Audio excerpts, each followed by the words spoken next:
Hello and welcome to Real Exam English. It's Trevor speaking here. So today I'm going to give you an update on what's happening with the podcast. Plus I have a couple of nice tips for you on the day of your speaking exam. I have information about new classes and I have a list of great phrasal verbs to use in your writings. So with regards to the next season of the podcast, I'm busy recording answers from around the world at the moment. There are some super accents and viewpoints for this upcoming season. It takes a while to edit and get together all of the best answers, so it'll be later in the summer when the first episode is released.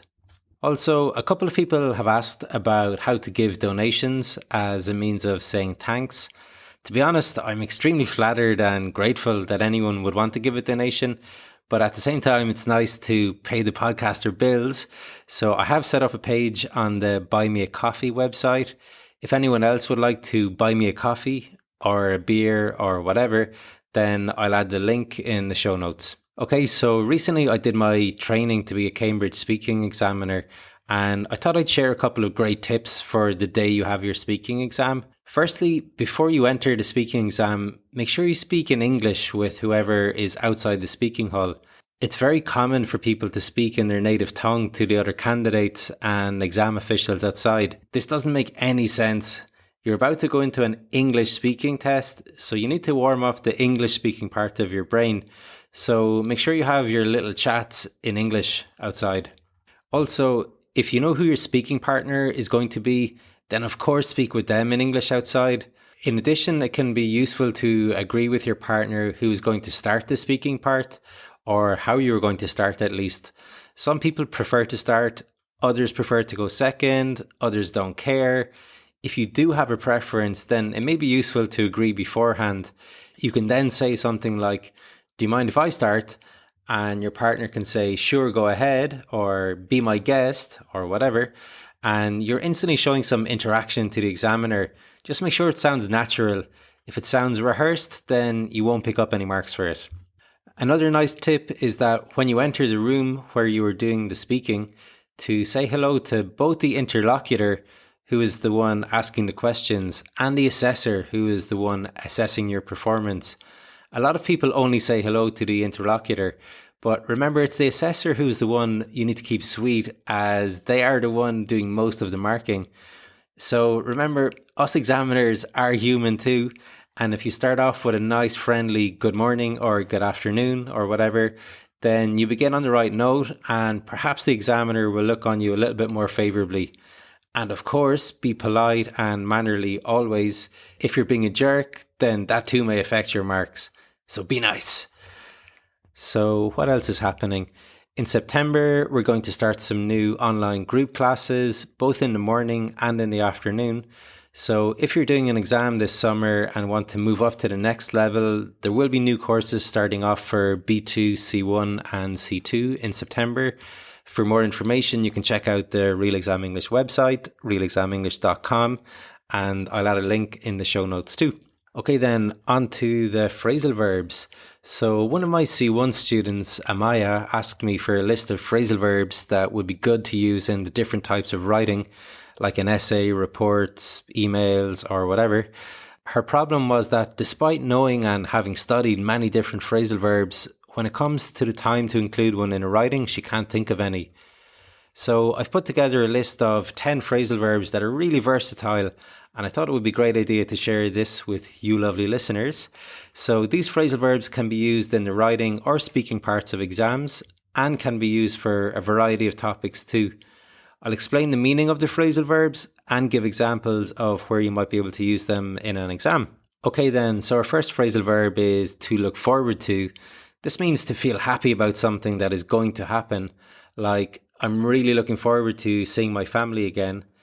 Note that the verb that follows look forward to is seeing, which is in the gerund or ing form. It may seem a little bit weird to have to followed by ing, but the to belongs to the phrasal verb look forward to rather than the verb that follows, seeing, in our example. You can also follow look forward to with a noun like I'm looking forward to a beer. So where could you use this in an exam? Well, definitely in a speaking exam. Anytime you're asked about the future, like what plans do you have for the weekend, or for the summer, you could use this phrasal verb. For example, this summer, I'm going to travel around Australia in a camper van with a bunch of my mates. It's been ages since we've seen each other, so we're really looking forward to it. In a writing exam, this could be used in a letter, either informal or formal. And in fact, it's a very typical way to sign off, like, I'm looking forward to receiving your reply. It could also be used in an article or in a review. Like, imagine you have written a review of a great experience in a restaurant or a hotel. In your conclusion, you could say that you are looking forward to going back there to try more of their delicious food. Okay, next up is to cut down on, which means to reduce consumption of something. So everybody has something that they do too much of, like using their mobile phones, eating unhealthy foods, drinking too much coffee or wine. Some people work too many hours. Others waste time playing computer games. Some people can't stop spending money on clothes or maybe new gadgets. The list is endless. So if you have to speak or write about any of these things, then you can say that what you really need to do is to cut down on the amount of whatever that you were doing. This phrasal verb can be used to write about a serious topic too, like the environment. For instance, it is crucial that we cut down on the amount of fossil fuels that we use, or maybe about social media. Cutting down on social media use is advisable for our mental health. The next phrasal verb is to look into, which means to investigate. This is a really handy one as it can be used in a variety of situations. Like in a report or a proposal, you could say the company should look into the causes of the incident, or advising a friend about things to do in your area. You could say, there's an amazing scuba diving course you can do over the course of a weekend. You should look into it as I think it's something you'll really enjoy. Another place you might use this phrasal verb is if someone asks you about your plans for the future. You could answer, well, I'd love to be an astronaut, so it's something I'm going to look into a bit further before sending my CV to NASA.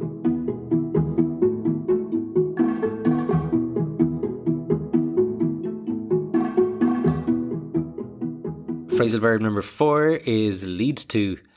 If an action leads to something, then it causes it to happen or exist. For instance, wearing sunscreen leads to a reduction in skin cancer. This is one of those phrasal verbs that is fine to use in a formal situation.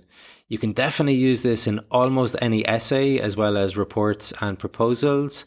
For example, were we to increase the number of teachers per student, then this would lead to better behaviour in the classroom. Nice inverted conditional there too for all your grammar junkies.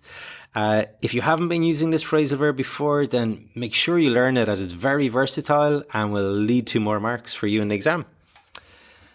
Okay, next we have keep up with, which has a couple of meanings. One is to continue to be informed about something. It is common in speaking exams to be asked about keeping up with or keeping up to date with things like the news, technology, fashion, music, etc. I like to keep up with world events by following some journalists on Twitter. The second meaning is to try to keep the same speed or pace as somebody or something, like, you speak too quickly, I can't keep up with what you're saying. Or the company cannot keep up with the demands for its products, which has led to a shortage. Phrasal verb number 6 is set up, which means to establish or start something. An example is, they set up a company when they left college. Or, I would like to set up a meeting with the boss to discuss my performance. Or, we went camping in the mountains and set up our tent in a spectacular valley. This phrasal verb is a favourite in Cambridge exams in use of English tests. So if you are doing a Cambridge test, then make sure you know this one. Next is to point out, which means to draw attention to something. I have a student, Christina, from Spain, who always includes the expression, I cannot help but point out, in her essays every single time. And this is a great way to prepare for an exam by using the same language over and over. Imagine on the day of Christina's exam, she's not going to have to think about what phrasal verbs to use. She just knows automatically that she will be able to use I cannot help but point out. I'll share a tip that I used myself when I was preparing for my Spanish exams. Every single day I sat down to study, I wrote examples of the fancy grammar I wanted to use in the exam, different types of conditionals, reported speech, subjunctives, nice vocabulary. That way, when it came to the day of the exam, I wasn't wasting time trying to remember how to form the sentences. It just came naturally. It's also very comforting for you before the exam that you know that regardless of the exam question, you know what language you're going to use to impress the examiners. So guys, be like Christina. I cannot help but point out that it's a super way to prepare for an exam. The next phrasal verb is to run out or run out of, which means to use up a resource until there is none left. For example, we have run out of milk, so I'm going to go to the shop to get some more. Or I couldn't finish the reading and use of English test, I ran out of time. Or maybe in a report or proposal, you could recommend that a company has sufficient stock to ensure that it doesn't run out. While some people may run out of ideas, others find it easy to come up with ideas. And that's our next phrasal verb, to come up with, meaning to think of a plan or an idea. This is a really useful one. Like, it is imperative we come up with a plan to fight global warming. Or we come up with a new dish using the leftovers from dinner. Or the company is finding it difficult to come up with a new name for its brand of toilet paper. Phrasal verb number 9 is to put off, meaning to postpone. This is another one that appears in use of English or grammar exams a lot. It can also be used in a bunch of different scenarios, like I put off going on holidays so I could do my C1 exam, or we cannot put off the launch of the product any longer, or the opening of the new facility should be put off until there are sufficient resources. And the last phrasal verb in the list is to end up, which means to finally be in a place or situation. So imagine you're writing a review. We ended up eating 2 desserts each as they were so delicious. Or the film ended up with the couple falling in love and everybody living happily ever after. Or if talking about English, you could say, I listened to the Real Exam English podcast and ended up learning loads of phrasal verbs, which led to me passing my exam. Woohoo! Okay guys, that's it for today. I'll post these phrasal verbs on the blog of the Real Exam English website. And if you're interested in classes now or in September or anytime, make sure to check out the website too. Rightio then, all the best, Trevor.